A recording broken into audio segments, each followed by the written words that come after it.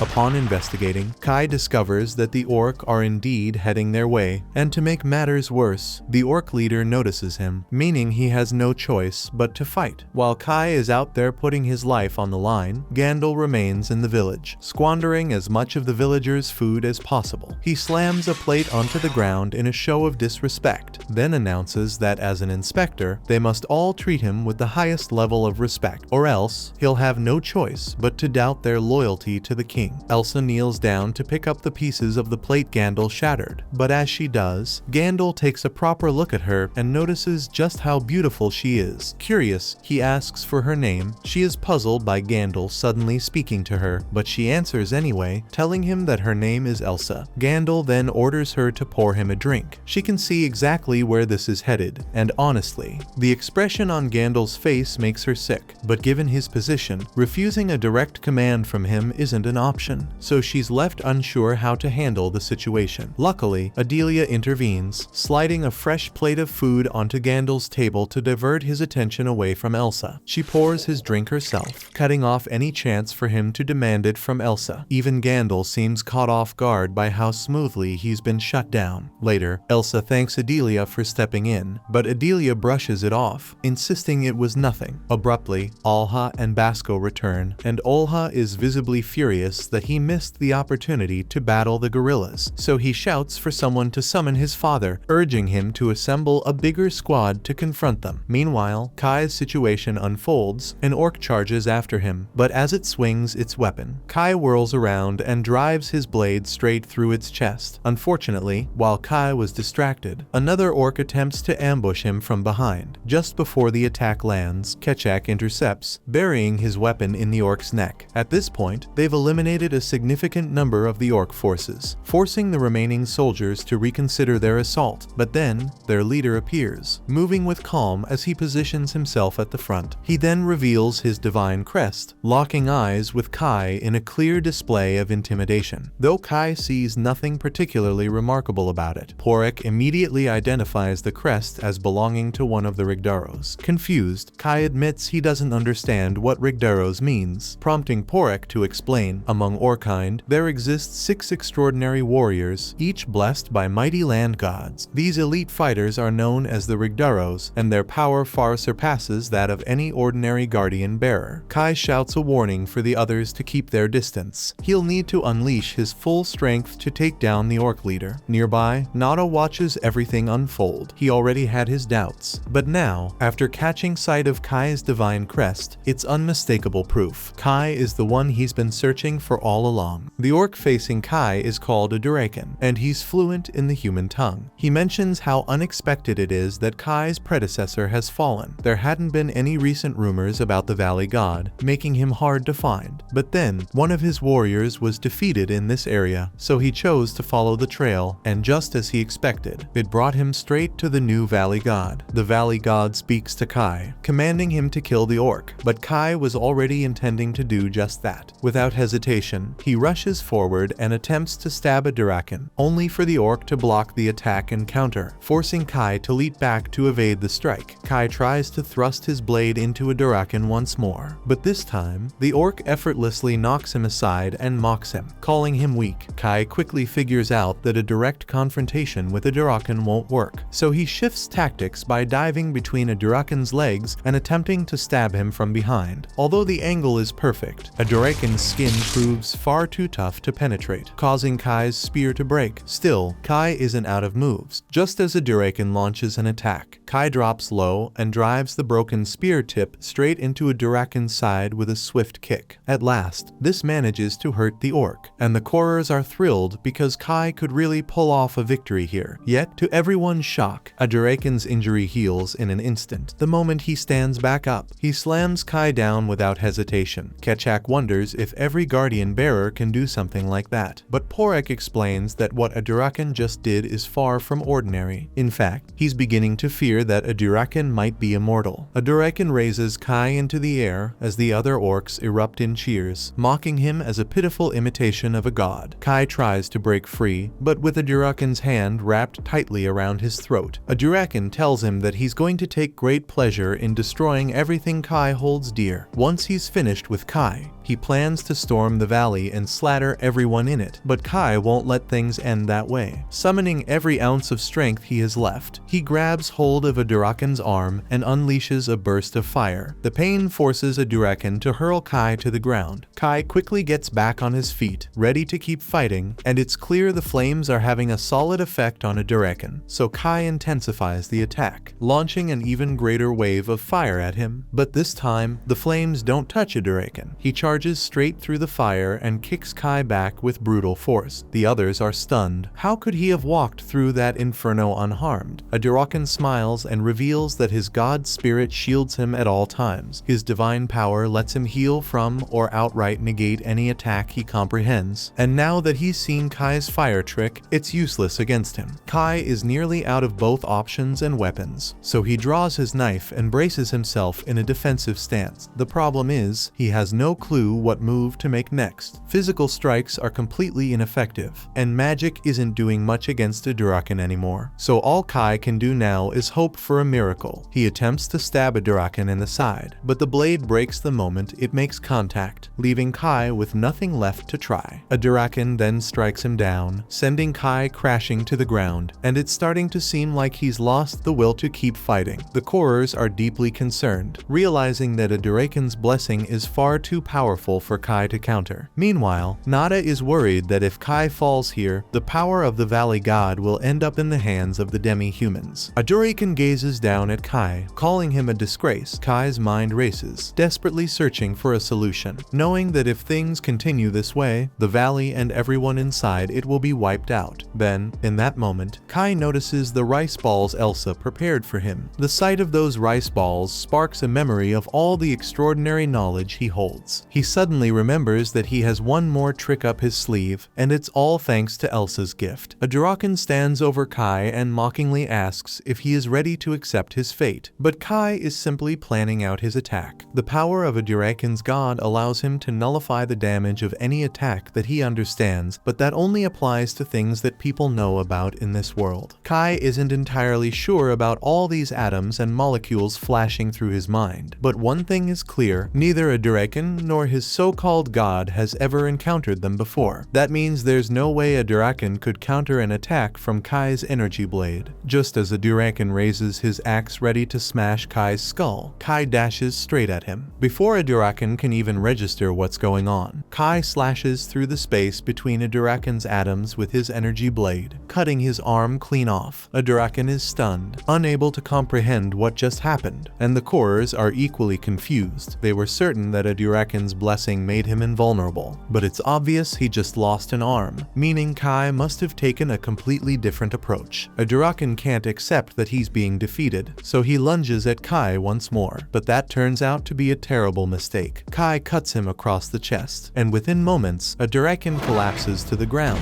taking his final breath. Nada witnessed everything, completely stunned by what Kai just did. Not only does he wield fire magic, but he also used a type of magic Nada has never encountered before. Now, Nada knows he has to be careful. Back in the destroyed village, Manso stands watch beside Jose when, without warning, she crumples to the ground. Manso tries to figure out what's happening, until he and the rest notice the deep, ugly wound on her leg. The injury looks serious. Meanwhile, in the forest, Kai has just claimed a Durakan's godstone, and the remaining orcs can only watch, their faces filled with complete disappointment. Yet, they understand they're no match for Kai, so they stay back, keeping their distance. Kai consumes a Durakan's godstone, and since a Durakan's god was immensely powerful, the energy Kai gains from the stone is extraordinary. His power starts surging outward, so intense that it sends all the orcs fleeing in fear, and it's a good thing they ran off, because a moment later, he collapses to the ground, knocked unconscious by the overwhelming surge of new energy, and Porek has no idea what's going on.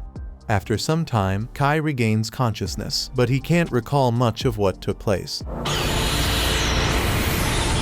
curious, he turns to the chorus for answers. Yet, they're just as puzzled as he is, since everything went blurry after a sudden gust of wind blew through the area right when Kai consumed a Durakan's godstone. Porek suspects the cause may lie in the overwhelming power of a Durakan's land god. He thinks that when Kai absorbed a Durakan's strength, it might have provoked the deity. That strong gust of wind was probably the land god's furious scream, but Kai never imagined that a god's power could trigger something so intense. Now, he finds himself unsure of how to handle the immense strength he's acquired. For the time being, he makes his way down to the stream to rinse the blood from his clothes. After finishing that, he turns to Porek and asks if he noticed anything unusual during the battle. Kai had been too focused to catch all the details, but he couldn't shake the feeling that someone had been observing him. Porek sensed it as well, though he chose to disregard it since there didn't seem to be any hostility. Still, the fact that someone had their eyes on Kai remains unsettling. Kai is ready to return to the others now, so he says his goodbyes. But before setting off, he pauses for a quick lunch. He pulls out the rice balls Elsa prepared for him, and it strikes him that he'll have to find a way to thank her once he's back. Without these, he might not have made it. They might have saved his life. Kai finally returns to the group, and the moment Manso sees him, he alerts Kai that something's wrong with Jose. Without hesitation, Kai hurries over to her and spots the strange mark on her leg, though he has no idea what could have left it. Just then, Nada arrives and mentions that he's seen this mark before, but instead of explaining right away, he first questions Kai about what happened with the orcs he was pursuing. Kai attempts to dismiss Nada's question, insisting they should concentrate on helping Jose first, but Nada presses for an answer, refusing to let it go. Kai lies, claiming he tracked down the orcs only to discover someone else had already killed them. Nada clearly sees through his lie, but exposing Kai out here wouldn't benefit him. Instead, he suggests that if the orcs are truly dealt with, they should focus on getting Jose back to the village for proper treatment. They set off without delay. As they're transporting Jose, Nada notices something suspicious. Kai's shirt is stained with blood. He points this out, remarking how strange it is since Kai insisted he didn't fight the orcs. Kai quickly fabricates an explanation, claiming he must have brushed against one of the dead orcs by accident. The group finally makes it back to the village, but upon arriving, they realize it was assaulted during their absence. As Kai steps through the gates, he spots the troop leader Basco holding one of the wounded men in his arms. Kai approaches him to find out what exactly took place. Basco tells him that the village came under attack from an overwhelming number of guerrillas, but thanks to Vezin's intervention, they managed to push them back. Even so, as is clearly visible, the village suffered heavy damage from the assault. Kai dashes to the refuge area, where everyone who lost their homes has gathered, and calls out for Elsa, praying she survived the attack. To his relief, Elsa's voice echoes from down the hall.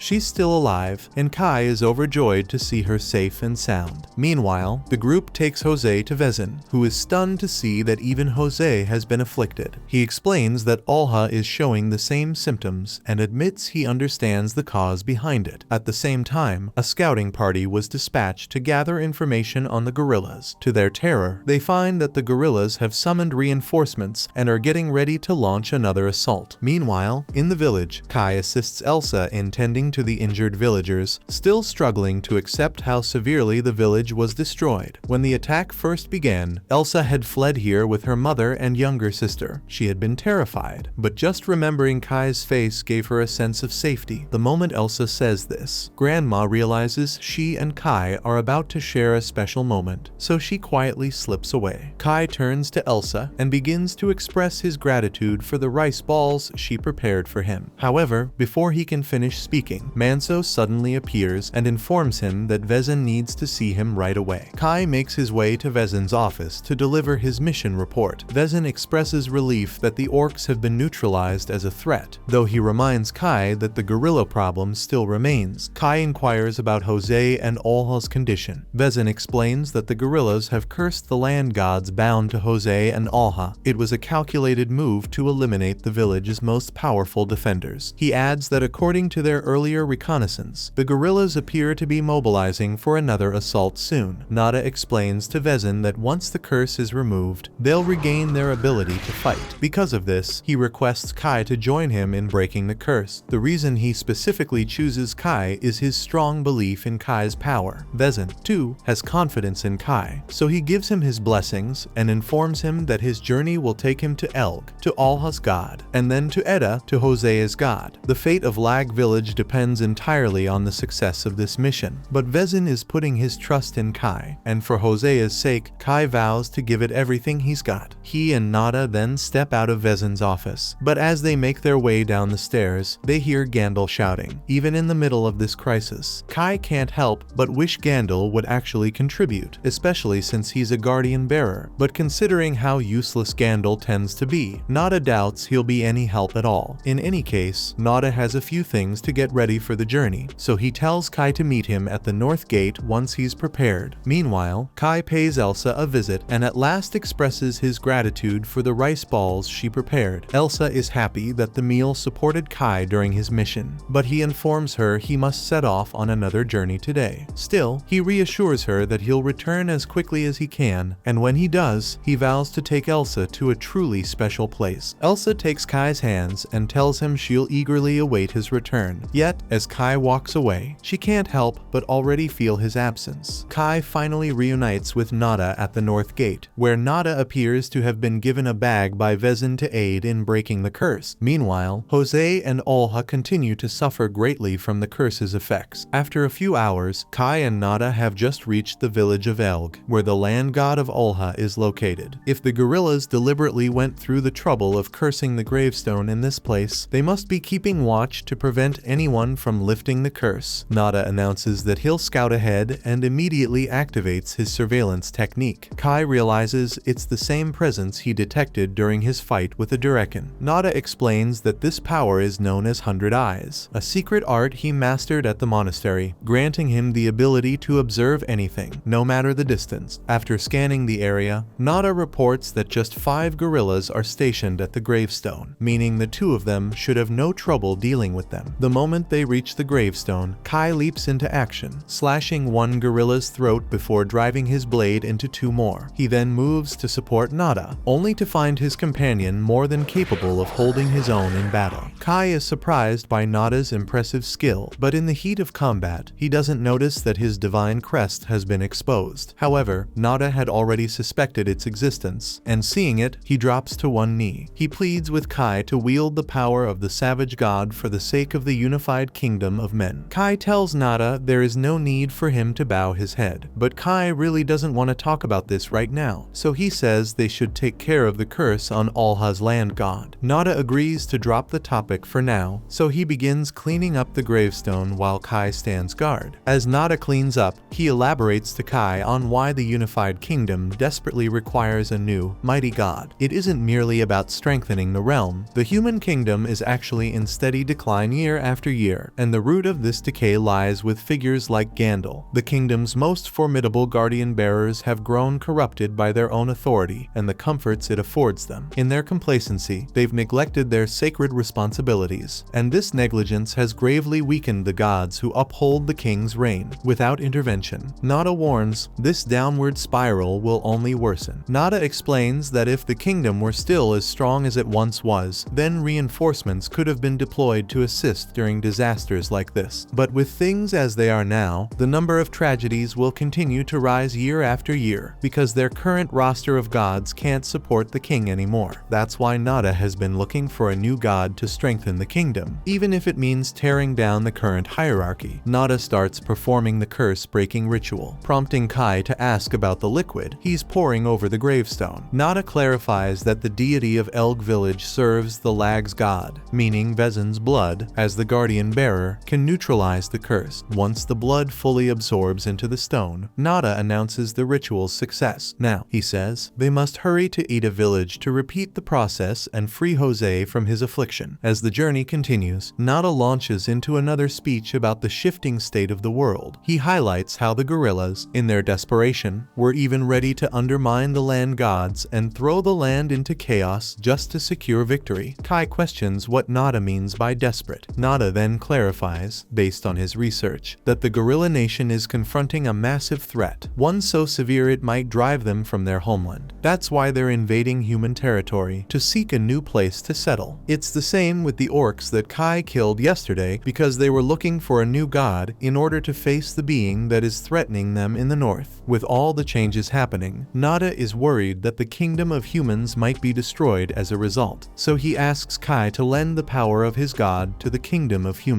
and save millions of lives. Kai finds Nada's story quite convincing. However, out of nowhere, the Valley God starts urging him to kill Nada, leaving Kai uncertain about whether he can truly trust him. He asks Nada for a bit of time to think things over, and while Nada agrees to wait, he makes it clear that he expects an answer once they've lifted the curse on Hosea's land god. Meanwhile, back in the village, the mark on Alha's body has begun receding thanks to the efforts of Kai and Nada, and if Alha regains enough strength to join the fight, then the villagers of Lag have a good chance of surviving. Kai and Nada finally reach the gravestone in Edda after defeating the gorillas protecting it. Nada starts working to break the curse.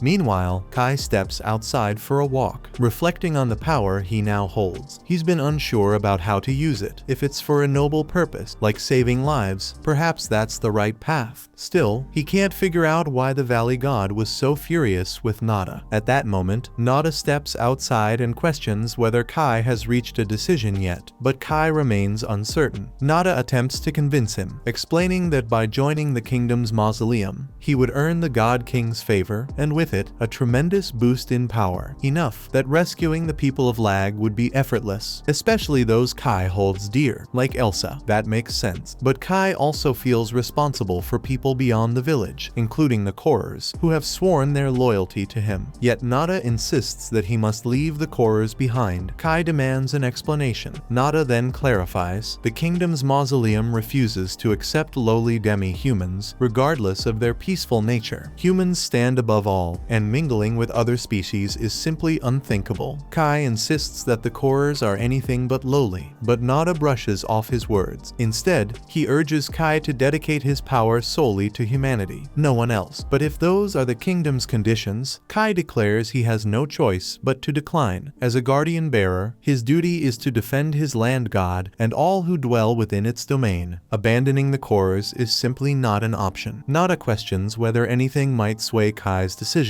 but Kai remains unwavering in his response. To Nada's surprise, he simply smiles and states that if Kai won't accept the terms, he'll have to let go of recruiting him. For now, he even assures Kai that he'll come up with an excuse to keep his superiors from pursuing him further. Kai genuinely thinks he's being honest, but just moments later, Nada betrays him, stabbing him in the back, and now Kai is bleeding a lot. Kai collapses to his knees, utterly shocked, as he never imagined Nada could betray him in this way. Nada calmly reveals that the blade he just plunged into Kai is a god-killer knife, a weapon capable of piercing a guarding bearer's defenses and draining their strength for a time. He states that Kai's arrogance led him to believe he could wield such power for his own loved ones, when in truth, all immense power must be governed by the kingdom. That's why Nada intends to end Kai's life and claim his power by consuming his godstone. Kai attempts to summon his divine crest to retaliate, but the god-killer knife still lodged in his back. The pain becomes unbearable. Nada forces Kai to the ground and yanks the blade from his back, preparing to deliver the final strike. He assures Kai there's no need to fear, his legacy will be remembered in history. However, just as Nada moves to extract Kai's godstone, Kai slips free from underneath him and launches a kick that sends Nada flying. Back in the village, the townspeople are busy getting their defenses ready for the approaching gorilla invasion, but anxiety fills the air as they know no reinforcements are coming to help. Vezin warns everyone that the gorillas could strike at any moment, and while he understands their fear, he promises to do everything within his power to stand and fight alongside them in protect of the village. The men of the village are assembled outside, readying themselves for the upcoming battle, while those wounded in the previous attack, among them Elsa and her family, receive treatment inside inside the castle's shelter. Meanwhile, on Kai's side, Nada is trying to persuade him to give up and allow himself to be killed for the greater good of the human kingdom. Nada argues that the power of a god could save innumerable human lives. Though Kai doesn't disagree, he also has his own people in the valley to protect, and for that reason, he refuses to let Nada take his power. Nada realizes that Kai is unwavering in his decision, and since his surprise assault didn't work, he braces himself for a deadly battle. But just as he's about to strike, a gorilla suddenly appears and slams into him with an axe. At that exact moment, the assault on the village begins, and while the villagers are putting up the best defense they can, but the gorillas are throwing too many rocks, making it clear they won't be able to hold out much longer. At that moment, Vezin steps forward to take charge personally, but deeper within the forest. The gorilla leader nears the battlefield and gives the order to launch their next attack. As a result, the gorillas begin hurling flaming rocks at the village. Meanwhile, on Kai's side, a massive rock is launched at Nada, forcing him to fall back. But as he runs, he's pursued by a gorilla and strike with an axe, leaving him no choice but to defend himself. Kai could have slipped away now that Nada is occupied, but sadly, two more gorillas are on the scene, both fiercely intent on killing him. Kai finds himself cornered alongside Nada as the three gorillas begin questioning them. The leader steps forward, revealing that he is a guardian bearer, and asks both Kai and Nada if they were responsible for lifting the curse that had been placed on the stone in this area. Neither of them answers, but it makes no difference because the gorilla declares he won't allow them to leave this place alive. As it happens, all three gorillas are guardian bearers, which begins to unsettle Nada since he's aware he can't take them on alone. But when Kai figures out that these are the very gorillas responsible for cursing Jose and Alha, he rises to his feet, his eyes burning with fury, and vows they'll pay for what they've done. A gorilla attempts to stab Kai with a spear, but Kai swiftly steps aside to dodge the attack. As the second gorilla swings at him, he leaps backward to avoid the strike. Yet before he can land safely, he gets impaled on the spear and is hurled into the wreckage of a house. Just as the gorilla moves in to deliver a final, deadly strike, Kai manages to rise and slash its stomach. However, the cut isn't deep enough to kill the gorilla outright. Meanwhile, Kai's earlier wounds refuse to heal, all because of that cursed knife Nada used on him. Not long after, Nada arrives and demands to know where the gorillas have gone, but Kai isn't about to let himself be betrayed a second time. He prepares to activate his energy blade, ready to eliminate Nada once and for all. But before the two can even begin their fight, the gorillas start mocking them from outside. Nada declares that he refuses to allow the power of Kai's god to end up in the gorilla's hands. As one of the gorillas lunges at him, Nada warns them not to underestimate his strength, spinning his staff rapidly to block their strikes. But it turns out he wasn't as powerful as he believed. After just a few brutal blows from the ape, he's sent crashing to the ground, completely defenseless. The gorilla looms over him, lifting its axe for the killing strike. Yet, at the very last moment, Kai leaps into action and rescues him. Nada can't believe Kai would actually help him after what happened between them earlier. But just then, another gorilla charges in, spear aimed straight for Kai. Without hesitation, Nada repays the debt, summoning his flame magic to create chaos and buy them both time to flee. When they finally reach safety, Nada turns to Kai and asks why Kai would rescue someone who'd literally just tried to murder him. Kai mentions that his body seemed to move on its own, which Nada finds amusing. Yet, at the same time, Nada is beginning to grasp why the arbitrator god decided to bestow such immense power upon Kai. Meanwhile, the gorillas have started scouring the area for the two of them, and it won't be long before they're discovered. Nada insists that they must devise a plan immediately. The odds aren't in their favor, but Nada steps closer to Kai and assures him that if he follows his directions carefully, they both might just survive this. Kai questions Nada, asking if he's certain about helping him, because if Kai makes it out alive, nothing would stand in his way if he decided to kill Nada afterward. Nada admits he wouldn't even hold it against Kai if that happened, but that's an issue to worry about another time. Right now, Nada still hasn't had the opportunity to witness the full extent of Kai's power. Though Kai doesn't trust Nada, he realizes he doesn't have many options left, so he reluctantly agrees to follow Nada's plan. With the gorillas closing in on their hiding place, Kai dashes out to distract them while Nada slips away to find a safer spot. Despite their massive size, these gorillas are especially threatening due to their uncanny ability to blend into their surroundings, making it nearly impossible for Kai to track their exact position. But that's when Nada steps in, activating his 100 Eyes technique to detect the gorilla's locations and alerting Kai just before they strike. Thanks to Nada's warnings, when one of the gorillas attempts to ambush Kai, he spots it in time and swiftly cuts its head instantly. Nada then alerts him to another attacker descending from above, so Kai simply stands his ground and slices it in two with his energy blade. Nada is stunned by Kai's incredible skill, but in his awe, he loses focus on his surroundings, allowing the last gorilla to sneak up on him. Despite Nada's desperate efforts to defend himself, the gorilla manages to stab him through the chest. Nada lets go of his weapon and collapses to the ground, just as the gorilla believes victory is his. Kai comes crashing down from above and cuts it cleanly in half. The battle is officially over, or at least Kai's part is, because with that spear piercing through his lungs, I doubt Nada is going to hold on much longer. Back in the village of Lag, Olha has finally shaken off the curse's effects and rises to his feet, though he's clearly confused since he has no idea what caused the change. Right then, he hears a disturbance outside and quickly realizes it must be the gorillas, prompting him to try getting out of bed to join the fight. His maid, Akui, tries to stop him, knowing he's still in poor condition, but Olha insists he can't wait any longer. He orders her to bring him a sword and a fresh set of clothes, and since it's a direct command, Akui has no choice but to comply. Meanwhile, Kai is doing everything he can to ensure Nada makes it through, so he pulls him into a house and attempts to give him one of the gorilla's godstones. Nada can't help but laugh at how hard Kai is striving to keep him alive after all that's gone down, and while drinking a godstone would usually be enough to fix most injuries, here it just wouldn't make a difference. Nada explains to him that the gorilla's spear destroyed part of his godstone, and there's no way to repair something like that. His sight is already starting to blur, so he tells Kai that this is where his journey ends. But Kai won't give up so easily. He remembers that he possesses healing magic, so he desperately attempts to use it to save Nada, yet no matter how fiercely he struggles to seal the wound, nothing changes. Nada realizes that Kai is using a healing miracle, and he's stunned that Kai has gained such an ability in addition to his invisible blade. He tells Kai that he's gone beyond the limits of an ordinary human, and that's precisely the kind of strength the world requires at this moment. Nada has already come to terms with his fate, so he urges Kai to stop wasting his efforts on healing him. With a trembling hand raised toward the sky, he begs forgiveness from his high priest for failing in his mission to recover the god. But he has no regrets because he got to witness the arbitrator god's phenomenal power firsthand. Nada then closes his eyes one final time, and as if on cue, rain begins pouring down on Kai. Meanwhile, back in the village, Jose finally regains consciousness, disoriented because her last memory was passing out in Yuzel's village. Yet now she finds herself in her father's room. Suddenly, a loud crash echoes from outside, and moments later, Akui rushes in to see if she's alright. Jose demands to know what's happening, and Akui quickly explains that the gorillas have launched an attack on the village. Akui also delivers a message from Vezin. He's instructed that if the situation turns dire, Jose must escape the village to guarantee her safety. The words sting Jose deeply. While she knows her father only wants to protect her, it pains her that even now, he doesn't believe she's strong enough to stand beside him in battle. Jose steps out of her room and is met with a crowd of people packed into the hallway. She turns to Akui and demands an explanation. Akui replies that Vezin ordered all the women and children to take shelter inside the castle until the fighting ends. But that wasn't Jose's real question. What she wanted to know was why these people were being left to wait in the cramped corridor. Jose raises her voice and tells everyone that they can use her room, and they should feel free to use anything inside it as well. She also assures them that the Moloch family will fulfill its duty and defeat the gorillas, so they don't need to panic. Meanwhile, two soldiers burst into Gandalf's chamber to alert him about the gorilla invasion, only to find the room empty. One suggests that maybe Gandalf went out to join the battle, but the other immediately scoffs at the idea, knowing full well how lazy their leader truly is. If anything, he probably took off the moment the fighting broke out. And the soldier was correct, because at this very moment, Gandalf is rushing out toward the village gates. Suddenly, a rock comes flying straight at him, and Gandalf panics. It seems all those stories about Gandalf being more powerful than Vezin were nothing but lies. The truth is, he's nothing more than a fraud, and the only reason he ever held any authority was because he'd been hiding behind Nada's strength this whole time. On top of the wall, Elsa has been delivering food to the soldiers to help replenish their energy. She apologizes for not being able to prepare something better, but the soldiers deeply appreciate her kindness. Just as Elsa is about to go back down to gather more food rations, she notices Gandalf attempting to open the front gate, and she starts to wonder if he's heading out to join the fight against the gorillas. But then she overhears him saying he needs to get back to the capital right away. He insists they open the gates at once, but the men have been struggling for some time and just don't have the strength to do it. Finally, Gandalf notices there's a crank for the gate, so he begins turning it to open the gates himself. When the others see what he's doing, they rush down to try and stop him. They warn Gandalf that opening the gate now could let the gorillas inside, but he doesn't give it a second thought. Rather than listening, Gandalf chooses to drive his blade into the soldier captain's stomach, then tells everyone to back off and leave him alone. Nobody had ever liked Gandalf much in the first place, but now that he's murdered one of their comrades, they're ready to swarm him. But before they can act, Gandalf seizes Elsa and uses her as a human shield to keep them at bay. He doesn't give a damn about this village or what happens to it. His only concern is saving his own skin. The moment his carriage pulls up, he slashes the rope to release the gates. Still keeping Elsa as his prisoner, Gandalf makes his escape, completely abandoning the village to its fate. So, the moment the gorillas notice the gate is open, they walk straight through, ready to destroy everything. As the gorillas walk through, all the remaining soldiers have no choice but to fight, though most stand little chance against the gorillas. Seeing this, Vezin leaps down from the wall to come to their rescue.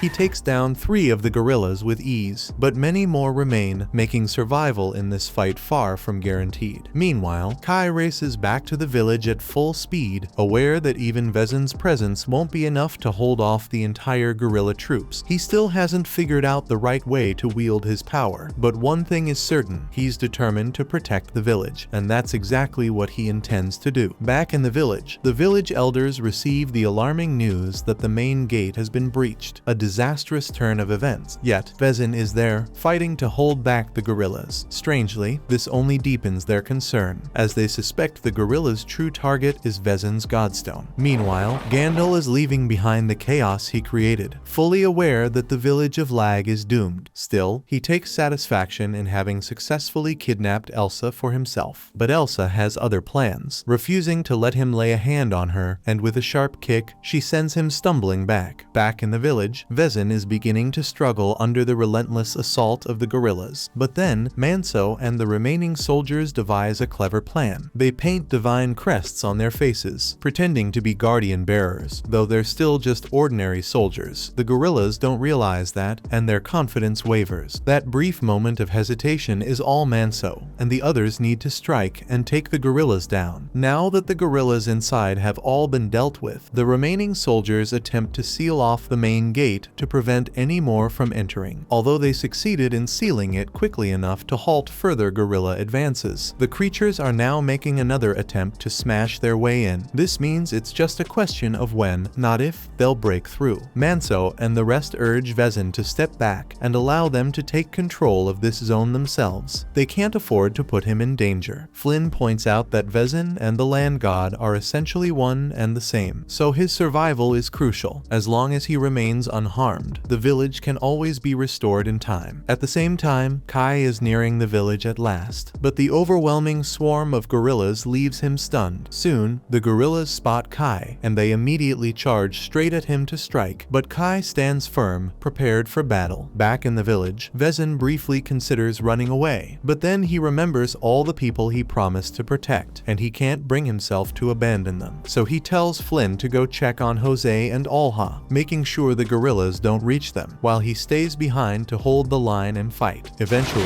the gorillas break through the gate, forcing Vezin and the other soldiers to prepare for battle. At first, Vezin has no trouble overpowering the ordinary gorillas, but now guardian bearers have joined their ranks, making the fight much harder for him. Slowly making his way onto the battlefield, Alha limps forward. Even in his current condition, he can't just stand by as the village faces this attack. When the other soldiers notice Alha has arrived, a wave of relief washes over them, with another guardian bearer joining the fight. They might actually have a chance now. As soon as Alha joins the fight, he manages manages to slash one of the gorillas clean in half with his sword, but because of his weakened state, he tires out almost immediately. When he goes up against one of the gorilla guardian bearers, his blade fails to cut through its neck, and the force of the clash sends him crashing to the ground. Just as the gorilla moves in to deliver the final blow to Olha, Jose leaps in at the last moment, intercepting the attack with her shield. She forces the gorilla back, but the impact sends waves of pain through her still healing body. She lets her shield fall and grips her spear tightly, ready to face the gorilla head-on. Though she lacks the raw strength of Olha or Vezin, her speed more than makes up for it. The gorilla can't even follow her movements. Before the beast knows what's happening, Jose launches herself into the air and cuts its head with a single. Her triumph sends a surge of confidence through the soldiers, reigniting their determination as they charge back into battle. With Vezin, Olha, and Jose fighting side by side, they finally overpower the remaining gorilla guardian bearers. Vezin gazes at Jose with pride, surprised by how skilled a fighter she has become. However, one of the wounded gorillas warns him that even a few additional guardian bearers won't be enough to protect the village. Their king is just beyond the gates. A flicker of concern crosses Vezin's mind, and oddly, the remaining gorillas surrounding the village have stopped attacking, though they don't seem to be withdrawing either. Curious, Vezin moves to the door to get a better view, and to his astonishment, he spots Kai tearing through the gorillas with nothing but his bare hands. Vezin has no clue how Kai is pulling this off, but it's clear he's more than able to deal with the gorillas outside. So Vezin calls out to Kai and tosses him his spike club, giving him a proper weapon to wield. Kai grabs the club mid-air and, with it in hand, starts tearing through the entire gorilla army. Manso and the others witness everything happening, completely stunned by what they're seeing. They always knew Kai was strong, but this kind of power is on par with a true guardian bearer. Vezin isn't entirely sure what's behind Kai's incredible strength, but with him battling alongside them, victory over the gorillas seems certain. Within just a few minutes, Kai has already wiped out the majority of the gorillas, showing no signs of stopping. Realizing they're completely outmatched, the king and the remaining gorillas turn and retreat into the forest. With their enemies gone, the battle is officially won, and the soldiers erupt into cheers of celebration. Now that the battle has ended, Olha approaches Acui and inquires about her thoughts on the fight. Acui commends Olha's combat abilities, remarking that it's because of him the village was protected. Though Olha played a significant role, Olha understands the real hero was Kai, the very boy he once dismissed as nothing more than a commoner. Since everyone witnessed Kai wielding his divine crest during the battle, he decides to conceal his power by claiming he merely painted the crest on, pretending to scrub it away. Right at that moment, Vezin approaches Kai and questions him about Nada's whereabouts, only for Kai to respond with unfortunate news. He explains that while he and Nada were breaking the curse in Ida village, 3 guardian bearer gorillas ambushed them. Kai leaves out the detail of Nada's betrayal, but the crucial fact remains: Nada lost his life to one of the gorillas, and Kai couldn't do anything to prevent it. Vezin is surprised to hear this since he knows Nada was as strong as a guardian bearer, so he wonders how he could have lost. Kai then tells him that one of the apes mentioned the attack on the village, and as soon as he learned of it, he rushed over as soon as he could to help. But as a result, he never got to give Nada a proper burial. Vezin says he understands, and he will send a small team to find Nada's body so they can take care of it. At that moment, Elsa's younger sister approaches Kai and asks if he's seen her anywhere. Kai is surprised. He hadn't realized Elsa was missing, as the last time he spotted her was during the evacuation to the castle. Just then, Manso steps forward and tells that when Gandalf retreated during the attack, he seized Elsa and took her away in his carriage. But with everyone occupied fighting off the gorillas, no one had been able to pursue him. As soon as Kai hears this, he takes off running in the direction Gandalf went because he has to rescue Elsa from him. But Manso wonders how Kai intends to catch up to a carriage that has such a huge head start. Meanwhile, inside Gandalf's carriage, he gazes out the window to assess whether the coast is clear. His assistant reassures him, explaining that this region isn't known for guerrilla activity, so there's no cause for concern. Gandalf then asks about the estimated time to reach the capital, to which the assistant responds that they still have a journey of 1,000 kilometers ahead. Covering that distance will take some time, so Gandalf decides to amuse himself by playing with Elsa to pass the hours. However, before he can act on his intentions, a chilling presence suddenly scare him. Sensing something rapidly closing in on on the carriage. He activates his guardian bearer abilities to sharpen his sight, only to spot Kai charging toward him at full speed. Gandalf quickly snatches a bow and arrow, aiming to take Kai down before he gets within striking distance. But Elsa won't allow it. She pushes him, throwing off his shot. Gandalf is enraged, so he takes out his sword to teach Elsa a lesson. But a moment later, the carriage begins to shake because the horses can feel Kai's pressure, and it's scaring them. The driver eventually loses control, and the whole carriage crashes after hitting a rock. The impact sends Gandalf tumbling to the ground as the horses escape in panic, the driver chasing after them. Kai rushes to the carriage, desperate to check on Elsa, only to be met with a horrifying sight. She's been stabbed by Gandalf. Gently lifting her out, he tries to heal her wounds with his magic, but the damage is far too severe for his powers to take effect. Meanwhile, Gandalf suffers several broken bones from the crash, but with his guardian bearer power, he's able to heal himself and stand back up. But now he has to deal with Kai. Kai approaches Gandalf and angrily asks if he was the one responsible for stabbing Elsa. Sensing that he's no match for Kai, Gandalf immediately begins making excuses, insisting that the blame isn't his. In fact, he claims that Kai himself is the reason Elsa got hurt. At first, Kai refuses to believe him, convinced it's just another lie. But then Gandalf elaborates, saying that Kai's overwhelming energy frightened the horses, making the carriage overturn, and in the chaos, he unintentionally stabbed Elsa. For a moment, Kai's rage wavers as he begins to question whether he truly is at fault. But then he recalls that Gandalf was the one who kidnapped Elsa, so the blame still falls on him. Desperate, Gandalf urges Kai to take a breath, warning him that assaulting an inspector won't go unpunished. But Kai couldn't care less about Gandalf's rank or authority. Without hesitation, he seizes him by the throat and throws him violently to the floor. Gandalf starts defending himself, claiming he did nothing wrong after all. It's only natural for the strong to dominate the weak, and someone like Kai, a mere commoner, should never have wielded such power in the first place. But his words only make things worse. Fed up with Gandalf's excuses, Kai reaches into his chest and tears out his godstone. Though he's finally taken revenge for what Gandalf did to Elsa, the victory feels hollow because he still has no idea how to save her. Just then he notices that he can save her by giving her Gandalf's godstone to consume. Since it came from a guardian bearer, it should to provide her with sufficient energy to recover. Yet, the moment Elsa swallows it, something horribly unexpected happens. Her body starts convulsing in pain. Kai doesn't understand what happens, and his limited knowledge about guardian bearers leaves him clueless about what's really going on. Right now, his only hope is to get Elsa to Porek and find out if he can do anything to help. But as Kai races through the forest, several gorillas observe him from the shadows. Eventually, he reaches Porek and explains everything, desperate to understand what's happening to Elsa. Porek's response is clear. Giving her Gandalf's godstone was a terrible mistake. It's true that consuming a godstone can aid in healing, but if the godstone comes from the same species, it can cause dangerous poisoning if proper measures aren't followed. In the worst case scenario, Elsa could die from the toxin, but there's still hope to save her. Porek immediately starts getting things ready to make Elsa puke the godstone. Meanwhile, Kai steps out of the tent to give Porek room to work, but as soon as he's outside, he notices 3 gorillas heading his way and instinctively prepares to defend himself. Kai demands to know if they've come to assault his village, but to his astonishment, the gorillas all drop to their knees in reverence, recognizing the sacred crest of the god Cani. They humbly request that he accompany them back to their territory. After several hours, Porek manages to make Elsa expel most of Gandalf's godstone and administer some Urak antidote. With nothing more they can do, they can only wait and hope she pulls through. Porek steps outside to update Kai on Elsa's condition, but as he exits the tent, he's stunned to see several gorillas kneeling at Kai's feet. Confused, he asks Kai what's going on, but Kai is just as surprised. One of the gorillas, who introduces himself as Torud, speaks up and again begs Kai to accept their request, though Kai still has no idea what he's referring to. Porek urges Torud to clarify the situation, so Torud explains that their land has been corrupted by an evil god, and from Porek's reaction, Kai can see this is no small matter. Torud continues, detailing how the corruption has spread through both the land and water, leaving the gorillas with no food. Now, they have no choice but to wait helplessly for their end. The one behind all this ruin, he says, is the malevolent god Diabo. The moment Kai hears that name, the arbitration god erupts in his mind, screaming at him to annihilate Diabo no matter what. The force of it is so intense that Kai drops to his knees briefly. Once he regains his composure, he turns to the gorillas and demands to know why they believe they have any right to ask for his help. Just moments ago, they were attacking his village and came close to killing everyone he holds dear. Yet now they're asking him for help. One of Torod's subordinates grows frustrated and yells at Kai, pointing out that he's killed many of their own as well, and warns that if he refuses to assist them, the gorillas will simply strike Lag Village again.